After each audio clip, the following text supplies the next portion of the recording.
देखिए, आज का दिन मेरे लिए ज़िंदगी में सबसे महत्वपूर्ण दिन है और इस दिन का इंतज़ार सिर्फ मैं नहीं, पार्टी के जितने भी हमारे साथ वर्कर हैं, जितने भी हमारे लीडर हैं, वो सारे कर रहे थे।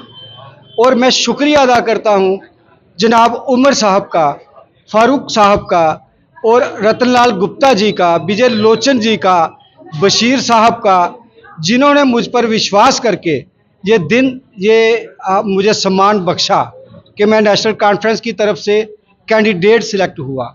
इसके लिए मैं हाई कमांड का बहुत बहुत दिल से मशकूर हूँ, क्योंकि मैंने 25 साल में जो मैंने किया, 25 साल से मैं नेशनल कॉन्फ्रेंस की सेवा करता आ रहा हूँ। मुझे 94 में मैंने शुरू किया था, लेकिन बिना उसके कि उस वक्त मुझे कोई ओहदा नहीं दिया गया, मैंने पार्टी से कोई डिमांड नहीं की। लेकिन हमारे मरहूम शेख नज़ीर साहब, हमारे जनरल सेक्रेटरी साहब होते थे, उन्होंने मुझे नेशनल कॉन्फ्रेंस में शेड्यूल कास्ट सेल का डिस्ट्रिक्ट प्रेसिडेंट बनाया। उन्होंने मुझे एक मौका दिया कि मैं किस तरह से काम करूं और मैंने काम किया। उसके बाद फिर मुझे दूसरी बार नेशनल कॉन्फ्रेंस ने एससी सेल का डिस्ट्रिक्ट प्रेसिडेंट बनाया। आज ये सीट जो रिजर्व हुई है, उसके दावेदारी के साथ और भी मेरे साथी जो हैं वो दावेदार थे, लेकिन पार्टी ने जो मुझ पर विश्वास जताया है, जो पार्टी ने मेरे ऊपर विश्वास किया है, मैं पार्टी का, हाई कमांड का, फारूक साहब का, उमर साहब का, रतनलाल गुप्ता जी का, विजय लोचन जी का और सदोत्रा साहब का और जितने भी पार्टी के नेता हैं, हमारे बशीर साहब, उन सब का मैं दिल से अभिनंदन करता हूं। और खासकर शमी उमराई साहब का, जिन्होंने एक बहुत बड़ा विश्वास मेरे ऊपर किया और मेरे लिए उन्होंने एक काम किया। क्या देखिए, हम देख रहे हैं अभी इस समय जो है कंपटीशन बढ़ गया है जी। कांग्रेस के उम्मीदवार भी भाजपा के उम्मीदवार भी आगे हैं, और जो समाज पार्टी के उम्मीदवार भी हैं, और सब कह रहे हैं कि हम जीते हुए हैं जी। तो आप कितना विश्वास दिलाते हैं कि क्या काम करेंगे? देखिए सर, मैं एक बात आपको कहना चाहता हूं आज के इस माध्यम से कि जो भी भाजपा ने आज तक किया रियासत के अंदर, वो मैं नहीं कहना चाहता, जहां के लोग बखूबी जानते हैं। एक तो रियासत को तोड़ा, दूसरा इस रियासत को झूठी बनाया और झूठी बना के इस रियासत के हकूक जो है वो ख़त्म कर दिए और लोगों को, जो लोग मतलब जमहूरियत के अंदर रहते थे, इस रियासत को जमहूरियत से बेहाल कर दिया। ये एक पहली बार हिंदुस्तान में पहली बार हुआ है और ये जुल्म हमारी ही रियासत के साथ, हमारे ही लोगों के साथ किया गया। इसलिए अवाम अच्छी तरह से जानती है कि रियासत पूरे हिंदुस्तान के अंदर बेरोजगारी में नंबर 1 है, महंगाई जो आप चरम सीमा पर है। हमारा मैनिफेस्टो आपने देखा कि उस मैनिफेस्टो में उमर साहब और हमारे फारूक साहब ने, हमारे लीडरान ने एक जम्मू कश्मीर रियासत के लोगों को बढ़िया से बढ़िया सहूलत देने का और खुशहाल करने का जो है वो संकल्प लिया है। और इस मैनिफेस्टो का हम नहीं, पूरी आवाम जो है वो बेसब्री से इंतजार कर रही है कि नेशनल कॉन्फ्रेंस की सरकार आए और ये मैनिफेस्टो लागू हो और देश और हमारा स्टेट ये सारी खुशहाल हो। बाकी समाज के लोगों को आप क्या संदेश देना चाहेंगे, क्योंकि ये तो सीट रिजर्व हो गई है अब, तो बाकी जितने भी और समाज के लोग हैं उनको आप किस तरीके से अपनी तरफ प्रभावित करने की कोशिश करेंगे? देखिए सर, हिंदुस्तान और हमारी रियासत, शेर कश्मीर ने, जिसके हम कायद हैं, जिसकी पार्टी के हम नुमाइंदे हैं, उस पार्टी का एक नारा था कि हिंदू मुस्लिम सिख इत्तेहाद, हम सब भाई भाई हैं।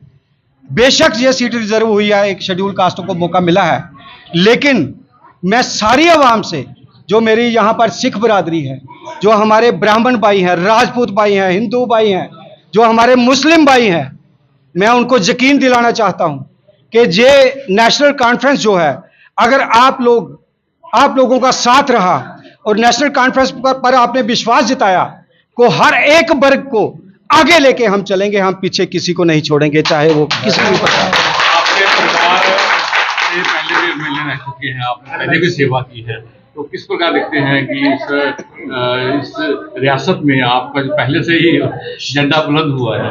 देखिए, आज आप देख रहे हैं कि हर पार्टी में खींचातानी है, सीनियर वर्कर्स को नहीं देखा जाता और हर पार्टी में इग्नोर किया जाता है और हो रहे हैं। आप देख रहे हैं कुछ इस्तीफे दे रहे हैं, कुछ ले रहे हैं, लेकिन नेशनल कॉन्फ्रेंस वाहिद एक ऐसी पार्टी है जो सीनियरिटी को जो है वो महत्वता देती है।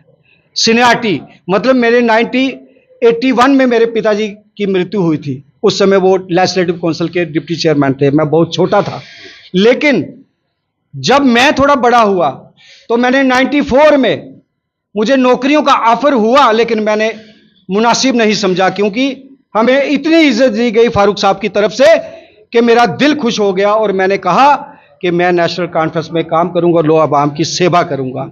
इसलिए आज 25 साल के बाद ये मौका आया है, पार्टी ने मुझ पे विश्वास जताया है और इस पार्टी के विश्वास का हम सारी जनता, जो कठुआ की जनता है, ये स्वागत करती है।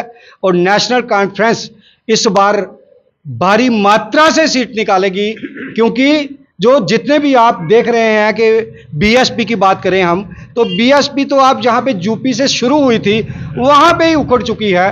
और सब लोग जानते हैं कि अगर हम जिता भी देंगे तो एक नुमाइंदा वहां पे जाके क्या करेगा। सरकार जो है वो फारूक साहब, उमर साहब की आएगी, नेशनल कॉन्फ्रेंस और कांग्रेस की आएगी।